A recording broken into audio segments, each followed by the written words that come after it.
layanan subscriber video on demand. Ya, nah itu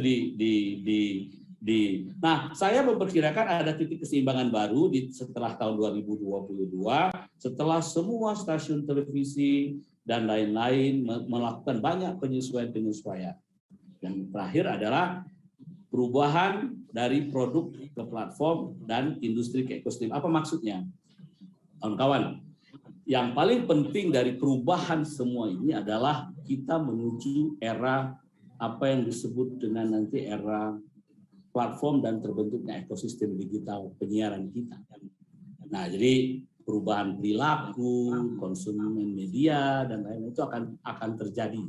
Nah, di situ akan terjadi banyak penyesuaian. Lembaga-lembaga televisi yang ada dia akan mengelola di titiknya, di lain pihak dia akan mengelola kontennya sebagai brand konten atau konten agregator yang kuat. Nah, ini kan tema kita hari ini. Jadi, peluang konten tadi, satu, televisinya makin banyak, beragam. Anda tahu nggak sekarang ada Mentari TV? Ada televisi untuk anak-anak. Anda tahu nggak sekarang ada Azwa TV? Ya, televisi tentang untuk Islam. Anda tahu nggak kelompok Metro sekarang sudah punya 4 channel? Tahu nggak? Kan ada Magna, ada BNTV gitu. Artinya banyak kebutuhan konten yang akan muncul nantinya. Siapa yang menyuplainya? Saya nggak yakin tuh mereka akan suplai sendiri. Kita akan menuju kayak di Inggris by law misalnya untuk mendukung kreatif industri, misalnya nanti konten-konten akan disediakan oleh pihak ketiga. Televisi akan fokus pada apa? Fokus pada infrastruktur, gitu ya. Nah, dia akan fokus pada infrastrukturnya aja. Jadi itu kita akan menuju ke sana. Slide berikutnya.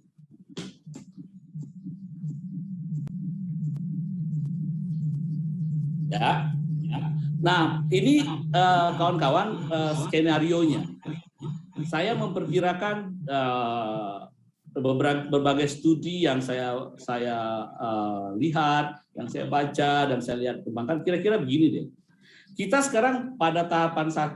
Tahapan 1 itu lost in diversity. Anda menonton lebih banyak YouTube, betul. Anda menonton video pendek di TikTok, Anda menonton TV juga, Anda mungkin punya nonton konten di begitu banyak tempat.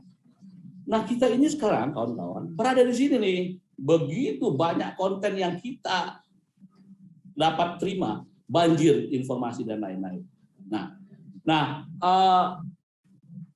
kondisi yang lost in diversity ini menyebabkan masing-masing televisi itu atau mulai terjadinya dibangunnya ekosistem, ya. Tapi nggak ada pemain dominan. Siapa sih pemain dominan di dunia?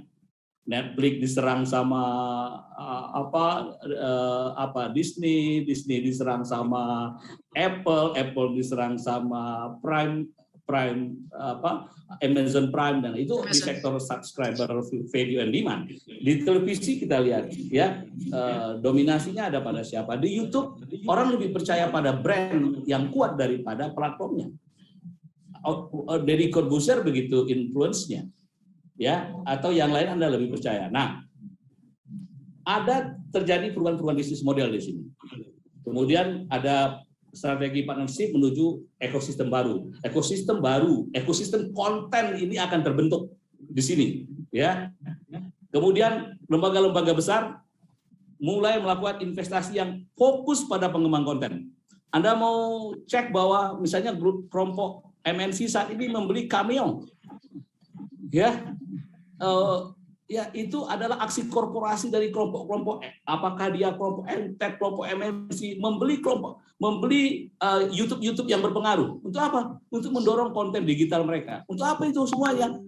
Ini setelah 2022 nanti, setelah televisi digital kita dilakukan frekuensi 700 dan televisi digital kita sudah ke digital semua, konten akan mendapatkan begitu banyak platform. Yang kedua adalah universal supply. Misi yang kedua. Nah, jadi gua masuk Zoom, gua ngapain? Kalau yang lain tolong dimatikan dulu audionya ya, kawan-kawan, biar kita bisa dengar sama-sama. Yang kedua adalah broadcasting ke broadband. Jadi sekarang itu kita menata dulu broadcastingnya, kemudian televisi atau televisi yang akan datang, konten yang akan datang itu lebih banyak dialirkan melalui atau dilakukan melalui broadband. Nah, kemarin saya diskusi sama Ketua KPI nih, perubahan fungsi regulator. KPI itu kan udah lama pengen ngawasi konten semua, tapi kan KPI terhambat aturan undang-undang.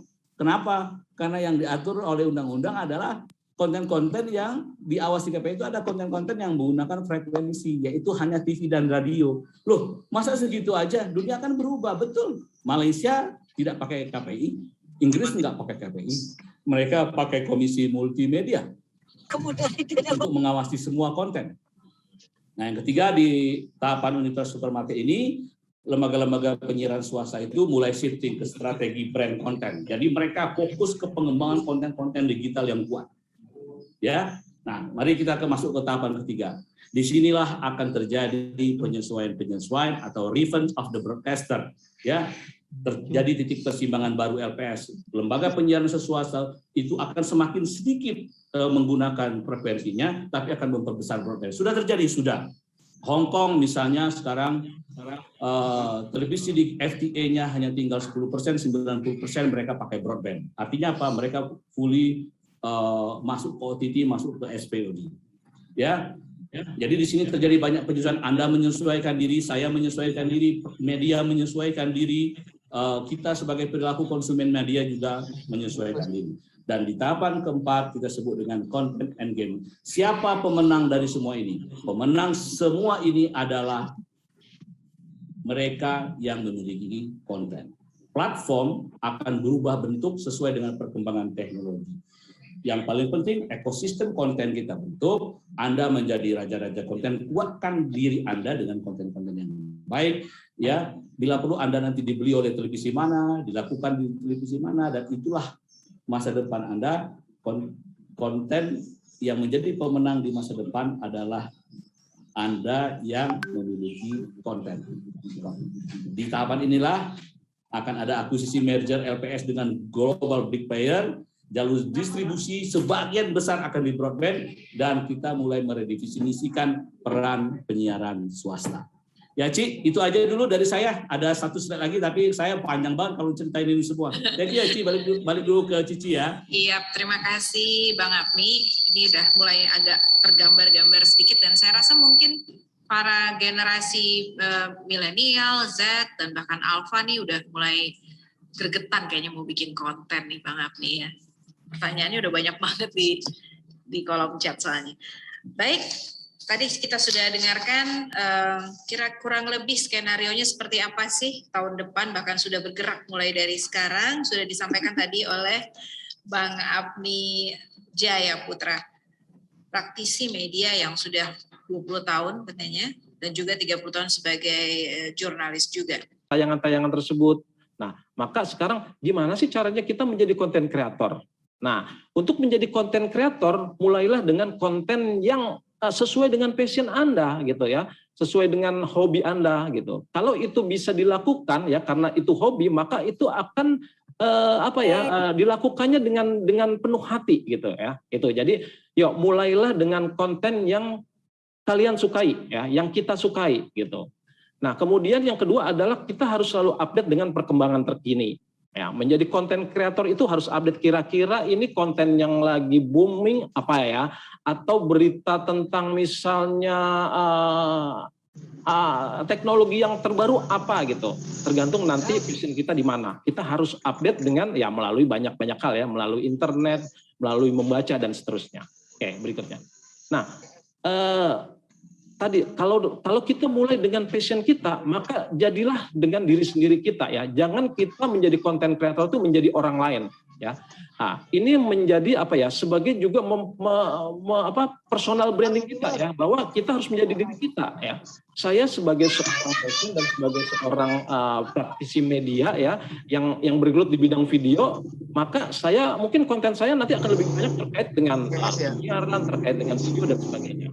Buat kalian yang jago fotografi, mungkin ya konten kreatornya diisilah dengan yang fotografi. Nah, kemudian juga harus konsisten dalam membuat konten. Supaya apa? Supaya kalian dikenal dengan sesuatu yang memang adalah itu diri kalian gitu ya. Itu jadi kontennya itu harus konsisten. Jangan kita membuat konten dengan berbagai macam ragam gitu ya. Bisa saja sih ya kalau memang kita sudah banyak kanal-kanal yang kita buat, tetapi mulailah dengan konsistensi diri kita untuk membuat sebuah konten yang menarik. Oke, lanjut. Nah, kita juga harus belajar dari konten orang lain ya. Artinya apa? Yang kita lakukan itu bisa melakukan ATM, amati, tiru, dan modifikasi. Nah ini, jadi dari konten A nih apa yang menarik? Misalnya dari konsepnya, dari konten B terdapat mungkin hostnya, dari konten C mungkin pengemasannya. Nah dari ketiga keunggulan tersebut kita jadikan konten kita. Lebih keren ya, konten kita akan lebih sisi positifnya atau lebih bagus dibanding 3 konten tadi gitu. Jadi nggak ada salahnya kita meniru ya, meniru dalam arti bukan seperti meniru plagiat ya, kita modifikasi sesuai dengan konsep kita. Nah yang berikutnya, konten itu juga harus memenuhi kebutuhan audiens ya, bernilai dan informatif gitu. Sehingga ketika audiens atau follower kita itu menonton konten kita dan dia merasa itu adalah membantu ya karena adanya informasi, maka itu akan terus ditonton gitu ya. Sehingga orang akan mencari tahu nih konten kreator yang buat ini siapa ya, saya akan follow ya, atau memang kalau nanti tayangannya di TV digital saya akan nonton terus nih gitu.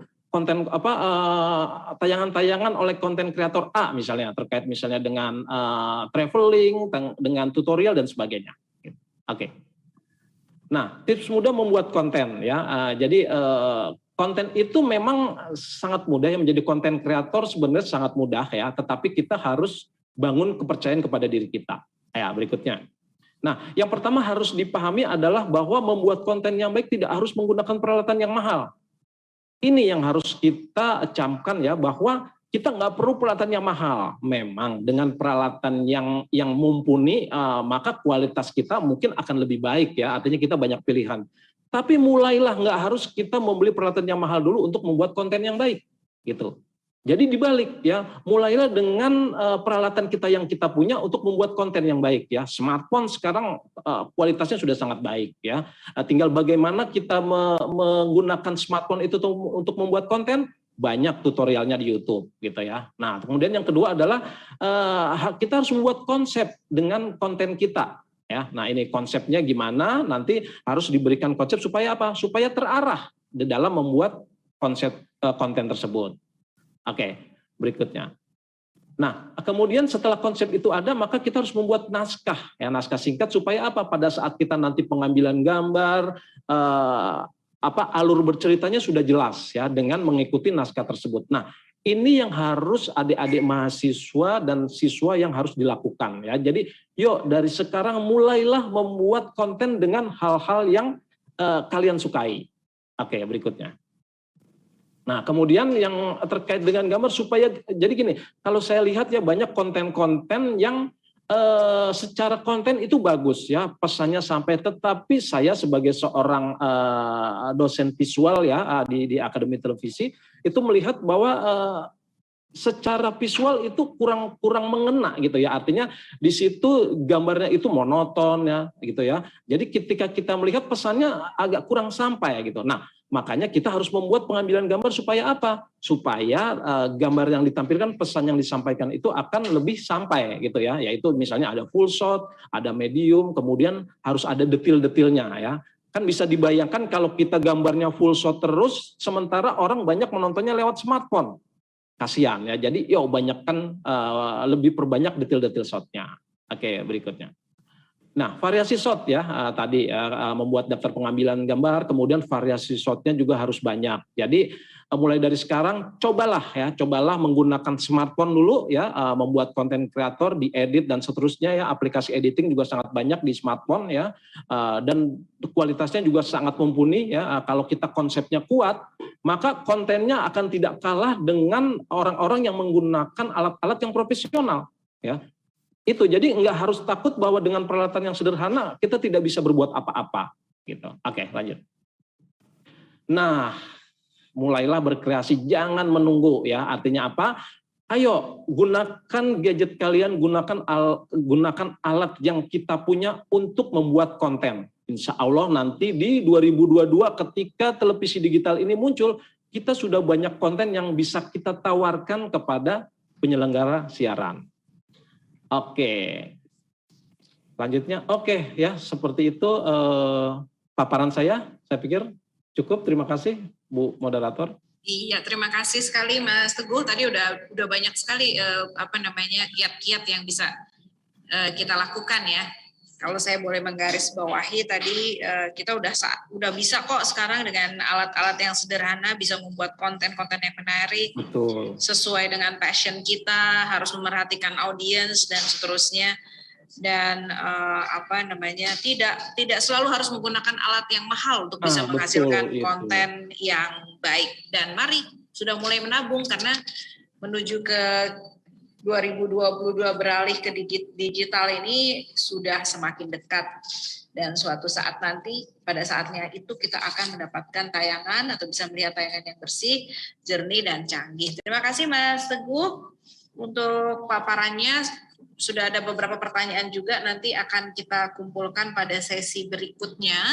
Jika ingin bertanya nanti boleh raise hand atau juga boleh menuliskan pertanyaan di kolom chat. Saya sudah melihat ada beberapa pertanyaan.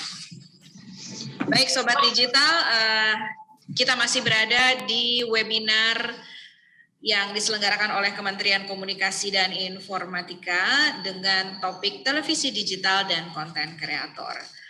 Setelah ini kita akan masuk ke sesi tanya jawab, dan saya rasa sudah banyak yang tidak sabar ingin bertanya. Namun saya ingin kembali memanggil teman saya, Modi, dalam tayangan berikut ini.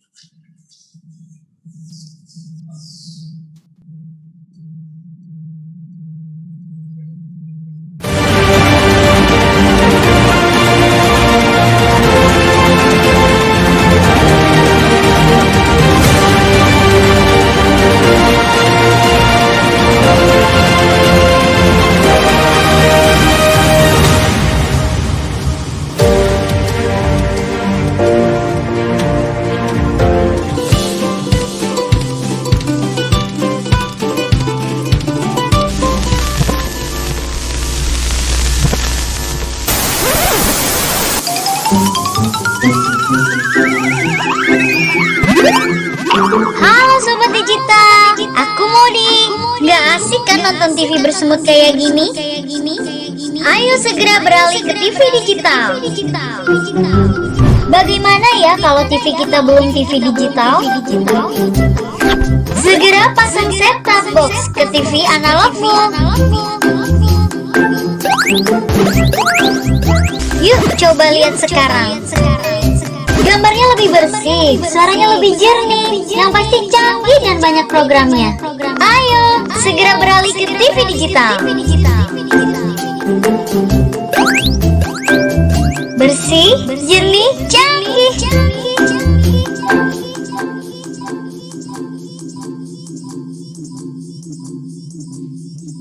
Ya, itulah tadi Modi, benar sekali dia nggak asik banget kalau lagi asik-asik nonton film tayangan yang kita suka, tahu-tahu gambarnya bersemut. Yang kita pengen selalu akan nonton tayangan yang gambarnya bersih, suaranya jernih, pakai teknologi canggih, dan itu semua bisa dilakukan sesegera mungkin dengan memasang set-top box pada TV Anda untuk menikmati siaran televisi digital. Bisa dibeli di berbagai tempat, termasuk di e-commerce ya, di online store, di mana nanti kita tentunya akan lebih mudah lagi untuk beralih ke digital pada 2022. Dan jangan sedih, jangan takut, karena pemerintah juga sudah melakukan berbagai dorongan. Juga buat kita yang suka membuat konten, sebentar lagi akan terbuka kesempatan untuk bisa menghasilkan konten-konten yang bermutu. Nah, kita sekarang sudah masuk ke bagian segmen yang mungkin sudah dinantikan sejak tadi. Tadi saya mengatakan boleh raise hand, tapi kita kelihatannya sudah kebanjiran pertanyaan ya. Jadi mungkin saya akan membacakan saja. Ada beberapa pertanyaan, saya harus scroll up dulu. Sebentar, Ini pertanyaannya diajukan yang pertama diajukan kepada, sebentar ya saya cek dulu nih. Lumayan banyak soalnya. Oke, dari pertanyaan ditujukan kepada Pak Gunarjo. Ini mengenai STB gratis. Ini kenapa jumlahnya hanya 68 juta nih Pak? Sedangkan di sini ada banyak sekali orang yang mungkin memerlukannya.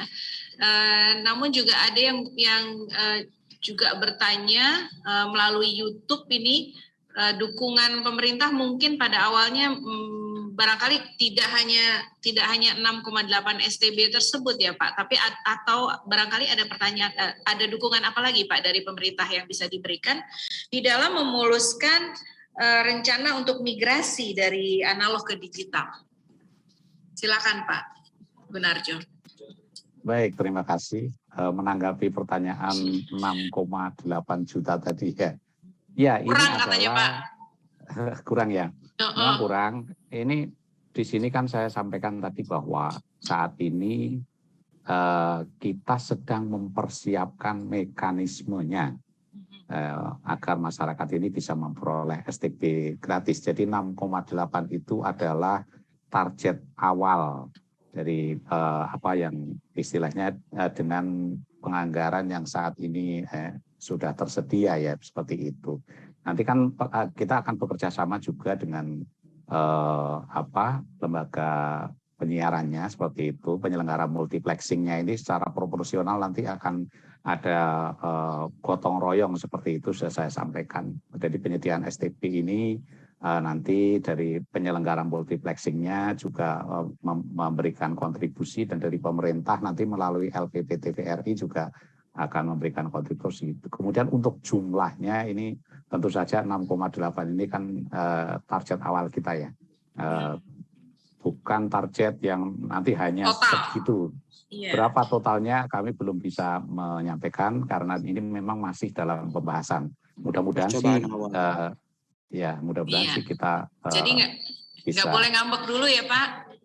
Ya, ini percobaan kan kita istilahnya baru mengawali seperti itu, karena nanti pun ada beberapa tahap-tahap yang dilakukan kan untuk pelaksanaan siarannya, jadi tidak seketika juga, ada 3 tahap di sana, dan masing-masing juga kita lihat dulu dari perkembangan yang ada di lapangan seperti apa, apakah memang kebutuhan itu sangat besar, apakah kemudian ternyata banyak yang beli juga, ternyata mereka sudah bisa secara mandiri bisa mencari itu. Ini kan kita mencarikan formulasinya seperti itu. Tetapi untuk istilahnya kita kan masih ada simulcast namanya ya. Simulcast itu siaran ketika pada saat televisi televisi digital ini sudah diperkenalkan, televisi analog kan belum di shutdown. Jadi switch off-nya itu istilahnya secara bersama-sama. Itu televisi analognya masih bisa diakses, tetapi televisi digitalnya sudah mulai diperkenalkan. Nah, pada tahap inilah kita menyediakan yang 6,8 itu. Artinya nanti di dalam ketika ASO sudah dilaksanakan secara penuh, mungkin nanti jauh lebih besar lagi ya, tetapi berapanya saya belum bisa menyampaikan. Baik, terima kasih Bapak. Saya mau melemparkan satu pertanyaan kepada Bang Apni dan Mas Teguh sekalian ya. Terima kasih Pak Nursadi. Ini pertanyaannya menarik dan mengapa saya merasa ini perlu dijawab oleh dua narasumber kita. Dari Firman itu mengatakan seperti ini. Saya berharap ke depannya ada konten kreator yang memberikan konten yang mendidik, tidak hanya mengumbar tentang soal kekayaan dan lain-lain. Ini soalnya fenomena ini marak terjadi. Dan tadi meminjam kiat-kiat yang tadi sudah disampaikan oleh Mas Teguh, kalau mau buat konten itu harus sesuai passion, lihat audiens dan lain sebagainya. Dan juga saya ingin pinjam pengalamannya Bang Apni selama 20 tahun lebih malang melintang di industri ini. Apa sih sebenarnya yang mesti kita lakukan terkait dengan migrasi ini? akan ada sesuatu yang sangat exciting mulai tahun depan. Akan ada banyak platform, akan ada banyak channel untuk menayangkan tayangan yang seru. Konten kreatornya juga banyak, tapi gimana caranya supaya nggak kebablasan gitu? Karena yang konten-konten yang sampah juga banyak. Dan gimana caranya supaya kita nggak bikin konten yang sampah? Bang Apni dulu mungkin, Bang Apni. Jadi di masa depan nanti, saya memperkirakan televisi-televisi yang ada sekarang itu yang Anda kenal kayak RCTI, SCTV, Indosiar itu paling-paling hanya mereka bertahan 5 televisi yang sifatnya general entertainment. Sisanya itu akan segmented. Tadi Mas Teguh sudah nyinggung beberapa hal. Karena kalau mereka hanya bertarung di lahan yang sama, maka saya tidak kompetisinya juga akan semakin sempit. Jadi dengan digitalisasi ini kita mengharapkan diversity in content sebenarnya. Lebih banyak konten yang tersedia. Nah, jadi Mas Teguh tadi nyinggung TV lokal. TV lokal itu enaknya sekarang kalau dia berjaringan dia akan mudah secara bisnis. Tapi kalau dia stand alone hanya di kota itu, ini yang jadi persoalan sekarang. Karena TV-TV lokal itu mau dimanakan. Asumsi saya sih lebih baik mereka bergabung atau katakanlah mereka punya izin tapi nggak punya konten, anak-anak kampus atau pribadi-pribadi di kota tersebut yang memiliki konten sebagai konten kreator itu bisa bergabung untuk mengisi TV lokal. TV-TV komunitas punya kampus juga, punya SMK, itu diharapkan bisa bergabung karena akses frekuensi terhadap mereka kan udah nggak ada. Jadi TV lokal yang tersedia saja. Dan TV-TV lokal ini kan harus segera bermigrasi ke TV digital. Pemain-pemain nasional dia akan mengembangkan konten-konten yang memang sudah dibuat oleh mereka. Karena dari dulu mereka adalah pemain konten. Jadi saya sebut mereka adalah konten agregator. Contoh, kelompok MTech dia membuat Mentari kan mudah. Kan begitu banyak akuisisi atau produksi program anak yang dikembangkan oleh televisi di bawah MTech. Juga kalau dia mengembangkan konten Islam itu juga mudah. Jadi itu enaknya pemilik konten sekarang ini. Ya saya bilang konten end game. Siapa yang jadi rajanya, siapa yang jadi pemenangnya adalah siapa yang punya konten. Lalu Anda semua, nah saya harus luruskan dulu, televisi digital itu nggak pakai internet, nggak pakai biaya ya. Anda nonton aja seperti Anda nonton televisi yang sekarang gitu. Hanya saja saluran yang Anda tonton itu digital gitu dengan suara yang lebih. Kalau Anda punya televisi tabung bagaimana ya? Nah, tadi kata Pak Gunarjo pakai STB atau set-top box. Pemerintah memang punya komitmen 6,8 juta set-top box. Tapi itu untuk rakyat miskin loh ya. Kalau Anda bisa beli ya beli aja. jangan ngarepin pemerintah. Target pemerintah itu mereka masih punya TV tabung tapi mau nonton sekarang, karena kalau udah diputus, kalau simulcastnya udah selesai itu Anda udah nggak bisa. Karena itu tahun depan ada 3 tahapan loh ya. Jadi maksud saya yang sudah tahapannya selesai itu sama sekali udah nggak bisa nonton TV analog, harus berganti ke digital. Jadi itu yang Anda. Nah, tapi yang paling penting adalah penataan frekuensi ini akan membuat kita semua punya kapasitas high speed internet broadband. Internet kita makin cepat, ada layanan 5G yang lebih besar, daya pancar yang luas, kemudian kecepatan data yang makin tinggi. Ini akan menjadi peluang buat Anda dalam menjadikan Anda konten-konten creator. Di mana? Di platform-platform yang tersedia. Apakah platform itu tertutup atau terbuka? Yang terbuka bagaimana? Yang terbuka itu YouTube. Itu ya, YouTube, TikTok dan lain-lain. Ya, yang tertutup yang mana? OTT namanya. Subscriber video on demand, Netflix, ya, ada Mola, ada video.com dan lain-lain. Mudah-mudahan di masa depan kebutuhan konten mereka banyak. Nah, saya contohkan tadi Cameo Project sudah dibeli oleh MTech, padahal dia kan penyelenggara, dia hanya dia adalah content provider untuk YouTube saja tadinya gitu. Nah, sekarang dibeli. Artinya apa? Ada kepentingan bahwa volume menjadi penting, numbers of viewership jadi penting. followers Anda menjadi penting karena digital itu jangan percaya saya, don't trust me, trust the numbers, percayalah angka-angka yang ada di saya. Ya, jadi kalau misalnya Anda percaya sama Deddy Corbuzier karena dia punya 5 juta lebih followers, betul? Ya kan? Nah, jadi numbers-nya yang penting gitu ya. Nah, jadi ke depan itu Cici akan terjadi penyesuaian perilaku kita, perilaku konsumen media dan perilaku media terhadap perkembangan akibat penataan frekuensi 700 ini atau yang kita sebut dengan penataan frekuensi digital ini. Itu kira-kira gambaran saya di masa yang akan datang.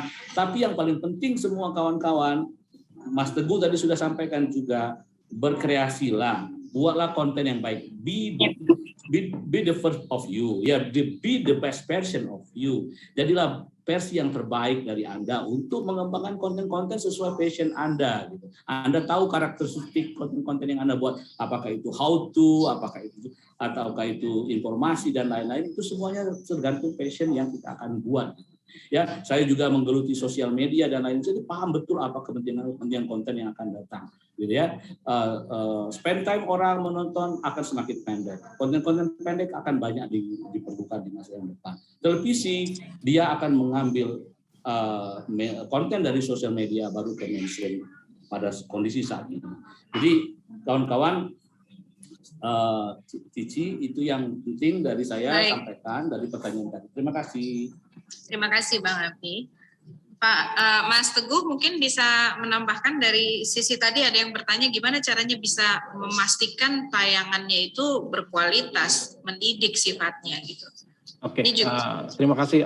Mungkin sebelum menjawab pertanyaan itu mungkin ini mungkin sekedar usulan ya dari sisi akademisi kepada pemerintah, mungkin nantinya harus ada regulasi ya bagaimana adanya kolaborasi antara penyiaran exciting dengan para konten kreator di daerah gitu ya, sehingga konten kreator di daerah ini punya wadah untuk tadi seperti Pak Apni katakan kontennya itu bisa ditayangkan gitu ya. Oke. Nah kemudian terkait tadi memang sekarang ini banyak konten-konten sampah ya, tapi saya pikir banyak juga konten-konten yang penuh informatif gitu. Memang yang terblow up adalah konten-konten sampah gitu ya. Tapi kalau kita searching lebih jauh itu sebenarnya banyak hal-hal yang sifatnya mendidik, informatif dan edukatif gitu ya. Jadi sebenarnya ya tergantung kita mau memilih yang mana gitu ya. Nah bahkan ya sekarang ini kalau kita lihat di berita terakhir misalnya orang membuat konten anak-anak ya kemarin di Bekasi itu membuat konten menyetop truk hanya untuk menunjukkan bahwa eksistensi dia gitu, yang mungkin nanti untuk sekedar menambah follower tapi kan akibatnya sangat fatal gitu. Nah jangan lakukan yang itu. Passion kita itu banyak, saya yakin kita semua memiliki kelebihan gitu. Misalnya kelebihan di bidang tulisan, ya fotografi, memasak, berbagai macam. Nah, itulah yang harus kita gali gitu ya. Supaya apa? Supaya tadi konten-konten sampah itu tersingkirkan. Karena konten-konten yang kita buat itu nanti akan banyak bermunculan konten-konten positif. Itu jawaban saya. Terima kasih. Baik, Mas Teguh, terima kasih sekali atas jawabannya.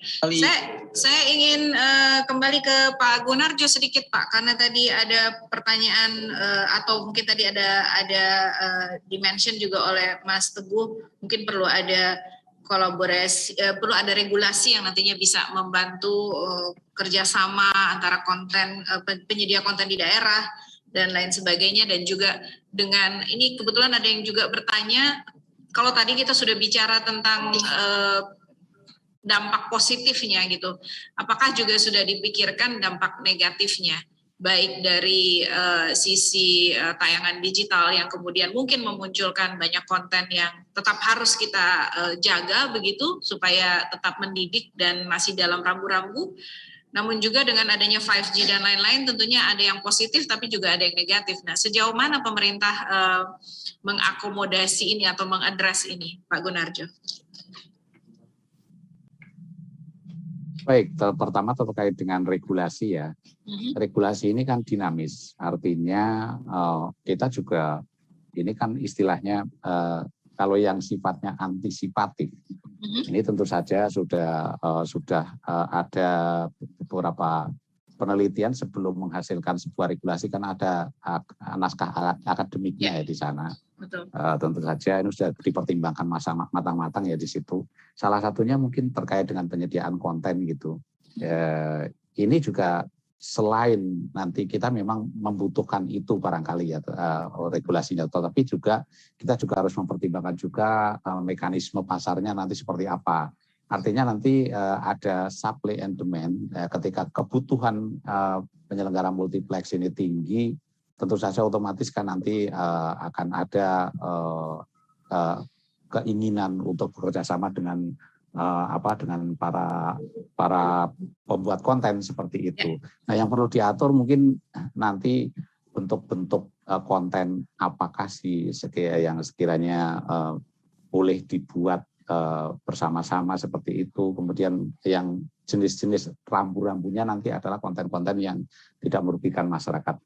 Arahnya mungkin akan ke sana, dan ini juga kita sudah memiliki regulasinya kan di dalam undang-undang penyiaran juga di situ sudah ada apa yang diizinkan, apa yang tidak. Kemudian juga di KUHP juga ada, di Undang-Undang ITE juga ada rambu-rambunya akan mengarah ke sana kalau dari sisi hal-hal yang terkait dengan hukum seperti itu. Tapi mungkin regulasi yang dibutuhkan adalah bagaimana mungkin mekanisme kerjasama antara penyelenggara multiplex dengan penyedia konten seperti itu. Nah, nanti tentu saja kita juga sekali lagi saya bilang bahwa regulasi itu dinamis sifatnya.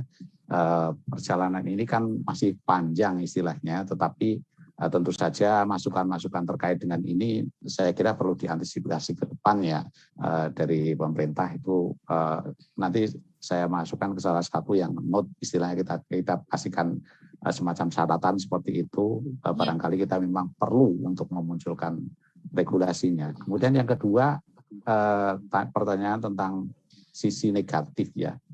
Semua teknologi apapun seperti pedang bermata dua.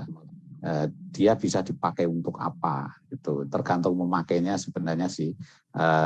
Kalau itu dipakai untuk menyiarkan konten-konten negatif yang merusak, yang tidak edukatif, yang tidak mencerahkan, yang tidak memberdayakan, dan juga konten yang merusak kesatuan negara kesatuan Republik Indonesia, saya kira ini ya juga nanti akan menjadi satu hal yang berdampak negatif seperti itu, tidak hanya kepada masyarakat tetapi kepada bangsa dan negara ini. Nah, kemudian ini tapi kalau digunakan untuk hal-hal yang positif itu tentu saja kalau kita lihat tadi sudah kita daftar betapa banyak hal yang positif yang dihasilkan oleh keberadaan televisi digital ini, tetapi tidak bisa dipungkiri juga pasti side effect-nya pasti akan ada seperti itu. Nah, tentu saja yang pertama ketegasan regulasinya nanti penting untuk mengatur bahwa penyiaran televisi digital ini harus mematuhi hal-hal yang memang secara regulasi itu tidak boleh dilakukan, mana yang do, mana yang don't. Itu nanti saya kira akan ada.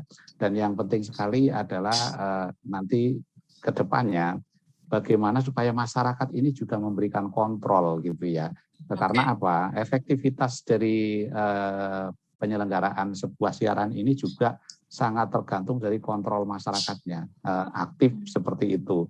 Masukan-masukan selama ini yang masuk ke Komisi Penyiaran Indonesia itu sangat diperhatikan oleh KPI untuk istilahnya dalam tanda kutip memberikan teguran, memberikan dalam tanda kutip sanksi bahkan kepada lembaga penyiarannya yang melakukan hal-hal yang memang sudah diatur di dalam regulasinya. Jadi seperti itu mungkin jawaban saya. Baik, terima kasih sekali Pak Gunarjo. Sobat Digital, saya sudah ada satu sobat kita yang raise hand, Mbak Eka Wiryani, tapi Mbak Eka ditahan dulu. Kita akan memberikan kesempatan pada Mbak Eka di segmen pertanyaan yang kedua.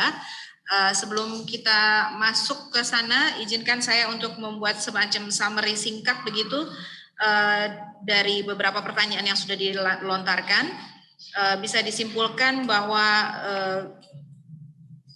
kita akan melangkah atau beralih ke digital ini tentunya memerlukan satu regulasi yang dinamis, dan ini tentunya akan diperlukan untuk bergerak secara dinamis juga dengan perubahan yang terjadi. Dan dalam hal ini pemerintah tentunya akan secara dinamis pula menentukan langkah-langkah lain yang sudah diambil, dan semua langkah-langkah ini diambil setelah ada research dan sebagainya. Dan tentu saja ini bukanlah sesuatu yang tidak bergerak secara dinamik, namun nantinya tentu kita akan melihat ada beberapa hal yang barangkali bisa di kemudian hari nanti sekarang bisa kelihatan lalu diberi catatan, dan nanti tentunya akan ada perubahan-perubahan lebih lanjut. Dari sisi negatif tentunya segala sesuatu yang bersifat teknologi ada yang sifatnya positif seperti pedang bermata dua, bisa juga menjadi negatif, tetapi mari kita bersama-sama mencoba untuk mengambil manfaat positifnya dari sini, dari perubahan ini, untuk kemudian melakukan atau membuat konten-konten yang baik dan mengambil hal-hal yang positif dari hal ini. Dan juga kita juga perlu memerhatikan nanti mekanisme dari pasar seperti apa, dan kalau memang pada akhirnya bisa diberitahukan juga bahwa, atau kita bisa mengharapkan juga bahwa akan adanya kontrol dari masyarakat yang bisa membantu kita untuk mengendalikan atau mengawasi konten-konten. Yang tadi dikatakan Mas Teguh, memang ada juga konten yang sampah dan itu meruak ke permukaan, namun sebetulnya konten-konten yang positif juga sangat banyak. Ya. Demikian diversity atau keragaman konten juga diharapkan juga akan segera terjadi.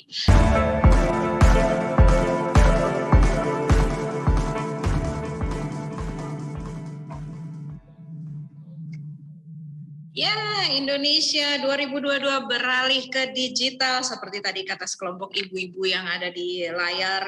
Kita rindu dengan tayangan yang bersih, jernih, dan canggih. Bersih gambarnya, jernih suaranya, canggih teknologinya. Maka mari kita bersiap menuju ke TV digital. Nah, sekarang saya ingin menyapa Mbak Eka Wiryani, masih bersama kita? Tadi sudah raise hand. Gimana kamu? Selamat siang. Selamat siang. Silakan. Halo. Mau bertanya ke Pak Gunarjo atau ke Mas Teguh? Terima kasih Mbak. Selamat siang Pak Gunarjo, izin. Nama saya Eka Pak. Saya selamat izin siang bertanya, Mbak Eka. Selamat siang Pak. Izin bertanya selamat Pak. Siang.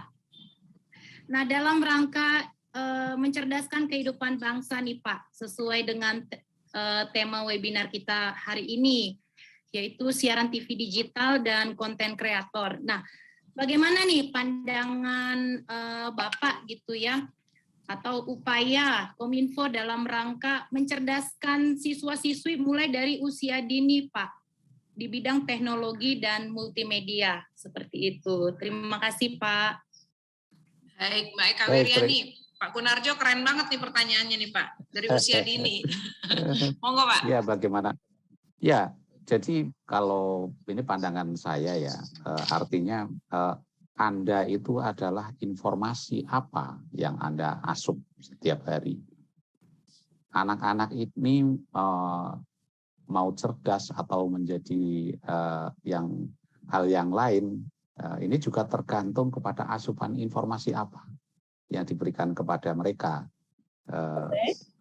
Kalau sehari-hari mereka itu diberi asupan informasi yang mencerdaskan, yang memberdayakan, yang kemudian memberikan semangat untuk cinta tanah air, saya kira outputnya nanti juga akan sama.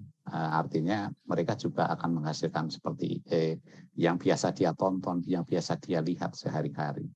Dan sebaliknya, kalau yang dia asup sehari-hari adalah informasi-informasi negatif, konten-konten yang tidak baik, yang tidak mendidik, maka secara otomatis nanti juga di dalam pola pikir dia itu tertanam juga hal-hal yang tidak baik. Oleh karena itu memperkenalkan kepada mereka secara dini, itu kenalkanlah anak-anak kita ini dengan hal-hal yang positif. Karena apa, Bapak dan Ibu, di dalam siaran televisi kita itu banyak sekali konten-konten yang mendidik.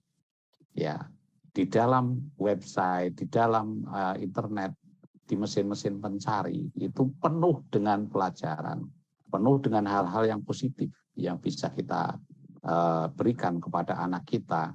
Tetapi kalau seperti saya sebut tadi bahwa dia adalah seperti pisau, ya, bisa untuk menusuk orang atau bisa juga untuk merajang sayuran, membuat masakan yang enak, seperti itu tergantung kita. Oleh karena itu sebagai orang tua kita juga harus mengontrol anak-anak kita dalam mengkonsumsi informasi ini supaya apa yang masuk ke dalam brain mind dia itu adalah informasi positif yang membuat tumbuh kembang ilmu pengetahuan yang ada di otaknya ini bisa berjalan secara optimal, bukan sebaliknya informasi-informasi yang bersifat merusak, negatif, dan juga menimbulkan hal-hal yang di tengah masyarakat ini menjadi permasalahan atau lebih besar lagi disintegrasi. Ini mudah-mudahan nanti saran saya terkait, karena ini kaitannya dengan siaran televisi digital, tentu saja bawalah atau ajaklah anak-anak Anda ini untuk mengkonsumsi informasi yang bisa Anda pilih. Apa yang mau ditonton anak-anak ini tergantung ibu dan bapaknya, saya kira seperti itu. Jangan dilepaskan, karena kalau terbiasa mengasup hal yang negatif, maka outputnya akan negatif juga. Dan kalau mengasup yang positif, hasilnya juga akan positif. Baik. Seperti itu. Ya, Pak Gunarjo, terima kasih Mbak Eka. Mudah-mudahan bisa menjawab ya pertanyaannya tadi. Cukup tajam dan jawabannya juga tadi sudah diberikan beberapa tips-tipsnya ya, yang intinya adalah kalau kita memberikan sesuatu yang positif maka kepada anak-anak, maka mereka juga akan menjadi sosok-sosok yang positif. Terima kasih Pak Gunarjo dan Mbak Eka. Satu pertanyaan terakhir sebelum kita terpaksa harus mengakhiri webinar hari ini karena hari sudah semakin sore. Pertanyaannya adalah mungkin saya tujukan ke Mas Teguh, dengan adanya peralihan ke digital ini dari analog, apakah ini juga akan berpengaruh atau apakah sistem rating nantinya masih tetap diberlakukan atau ya dijalankan untuk menilai sebuah tayangan? Tadi kan ada trust the numbers gitu. Mungkin Pak Apni kali yang lebih paham itu ya. Pak Apni sudah menuju ke tempat yang lain, aktivitas yang lain. Oke. Atau mungkin gimana caranya supaya udah bebas ya, maksudnya bukan udah bebas, kita sudah punya lahan bermain yang lebih luas begitu untuk konten kreator ini, sebaiknya memerhatikan apa agar kontennya itu bisa mendapatkan apresiasi bukan semata-mata dari sisi ratingnya saja, Pak. Oke, benar ya. Jadi konten yang kita buat itu kalau kita katakan bukan hanya mengejar rating ya, tapi lebih kepada mungkin sisi informatif dan edukatif gitu ya. Jadi kalau kita memang lihat tadi balik lagi ya, bahwa banyak konten-konten sampah yang justru itu menjadi konsumsi masyarakat ya, bahkan kalau saya sangat miris sekali ya, banyak anak-anak yang setiap hari kerjaannya itu nonton YouTube ya, memegang gadget, dan yang ditonton itu hal-hal yang sebenarnya belum layak gitu. Nah, itulah ya sebenarnya tugas kita ya sebagai generasi muda nih ya, apalagi ini mungkin banyak pesertanya adalah banyak dari kalangan mahasiswa dan siswa SMK ya, yuk buatlah konten-konten yang menarik gitu. Jadi mulailah dari penuhi media-media sosial kita dengan hal-hal yang bersifat positif gitu, sehingga ketika semuanya sudah bersifat positif maka auranya itu akan positif. Dan tadi yang konten-konten yang bersifat sampah itu lambat laun pasti akan tersingkir gitu, karena ya seperti apa ya, seperti kita melihat sebuah hal ya, ketika itu banyak yang negatif maka yang negatif lah yang terblow up gitu. Tetapi ketika konten itu nanti banyak sisi positifnya, maka sisi yang negatif tadi secara lambat laun pasti akan tenggelam. Itu sih menurut jawaban saya. Nah, jadi memang rating itu ya sebenarnya masih menjadi dewa karena itu ya itu mungkin di TV terestrial ya. Kalau kita bikin konten kan bukan hanya patokannya bukan rating nanti ya. Tapi mungkin lebih kepada apakah konten kita memiliki edukatif ya. Jadi bukan gini loh, ketika kita membuat konten jangan tujuan utamanya adalah kita mencari subscriber. Itu dulu gitu ya, kalau kita di media sosial ya, hilangkan itu dulu, buatlah konten yang positif ya, sesuai passion kita ya, nanti lambat laun orang akan mengikuti, akan memfollow gitu. Itu yang saya lakukan. Jadi lambat laun ketika informasi kita di banyak bermanfaat, maka lambat laun orang akan mengikuti. Oh ternyata informasi ini nih berguna buat saya. Gitu. Jadi saya nggak akan menyuruh orang mensubscribe untuk memfollow. Secara lambat laun pasti akan mengikuti informasi yang kita berikan. Itu sih. Baik, Mas Teguh. Jawaban dari Mas Teguh tadi sekaligus menutup sesi tanya jawab yang kedua, dan dapat saya simpulkan di sini baik Pak Gunarjo maupun Mas Teguh tadi mengatakan bahwa konten yang disampaikan, konten yang positif yang disampaikan, dan ini peluangnya akan semakin terbuka lebar karena tahun depan kita akan menuju atau beralih ke digital, ruang bermainnya akan lebih banyak lagi, internetnya juga akan menjadi cepat, 5G dan seterusnya. Namun demikian tetap kita harus mencoba menghasilkan karya-karya yang kreatif, konten-konten yang kreatif, yang sifatnya informasinya positif, karena kalau kita bicara soal bagaimana apakah konten itu aman atau tidak dikonsumsi oleh anak-anak dan yang masih di bawah umur misalnya, tentu kalau kita berikan konten yang positif, mereka juga akan menjadi positif. Dan juga tadi ada satu tips yang luar biasa diberikan oleh Mas Teguh, ketika kita membuat konten, maka jangan beranjak dari pemikiran harus meraup berapa subscriber. Tetapi lakukan sesuai passion, tetap tumbuhkan dan sampaikan hal-hal yang positif, maka lambat laun para pemirsa juga akan mulai mengikuti kita, memfollow kita atau subscribe ke channel kita. Kurang lebih seperti itu yang bisa disimpulkan dari sesi tanya jawab yang kedua. Kita ingin mengucapkan terima kasih kepada ketiga pembicara, Pak Nursodik Gunarjo, kemudian Bang Apni, kemudian juga Pak Teguh, atas paparannya dan juga diskusinya yang luar biasa, di mana ini sangat kita perlukan untuk semakin mendorong orang untuk segera beralih ke digital, yang caranya sangat mudah, bersiap digital.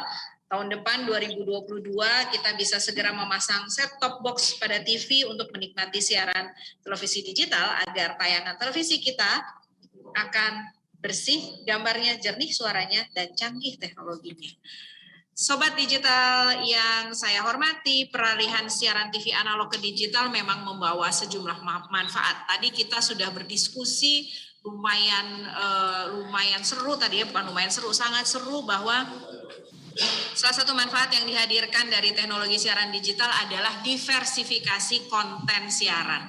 Akan ada lebih banyak orang yang menghasilkan tayangan-tayangan atau konten-konten karena sudah tidak terrestriksi lagi oleh frekuensi begitu, karena kita sudah digital, kualitasnya juga luar biasa akan menjadi bagus, jernih suaranya, bersih gambarnya, dan seterusnya. Dan namun keberagaman konten-konten ini tentunya harus berada di dalam koridor, tetap harus kontennya edukatif, kreatif, dan variatif. Dan tentunya ini juga akan membawa kabar gembira bagi mereka-mereka yang memiliki keterbatasan akses tontonan atau selama ini hanya bisa menonton lewat televisi. Dampak lainnya juga tentunya adalah pertumbuhan di industri penyiaran, termasuk industri penyiaran lokal. Dan kita mungkin segera akan melihat konten-konten yang tumbuh dari para konten creator di daerah-daerah. Kita akan punya lebih banyak keberagaman dan tentunya ekosistem penyiaran baru di tingkat lokal juga akan terjadi. ya. Dan manfaat lain yang terjadi tersebut, kita akan punya lebih banyak konten dan sebagainya, tentunya juga perlu dipagari atau perlu didampingi dengan kontrol dari masyarakat, ya, yang dimana kita mencoba untuk bisa bersikap bijak di dalam memilih tayangan mana yang betul-betul cocok untuk keluarga kita, yang betul-betul cocok untuk kita, dan dengan demikian lambat laun jika ada kontrol dari masyarakat, tentunya konten-konten yang terjadi atau yang muncul atau yang bisa kita saksikan di dalam stasiun televisi ataupun kanal-kanal lain akan menjadi bermanfaat bagi kita semua. Nah, dengan demikian kita akan sampai kepada pesan yang sangat penting yang harus saya sampaikan juga pada sore hari ini. Ayo segera pasang set-top box pada TV Anda untuk menikmati siaran televisi digital. Karena pada 2022, tidak lama dari sekarang, kita akan beralih ke digital. Terima kasih sekali lagi atas partisipasinya. Saya Cici Bernardus undur diri dulu untuk kesempatan hari ini. Sampai bertemu lagi di webinar berikutnya, dan semoga webinar kita pada sore hari ini akan membawa manfaat bagi kita semua. Salam kebajikan, Om Swastiastu, Namo Buddhaya, Assalamualaikum warahmatullahi wabarakatuh, salam sejahtera, rahayu, salam sehat, sampai ketemu lagi di webinar berikutnya. Waalaikumsalam warahmatullahi wabarakatuh.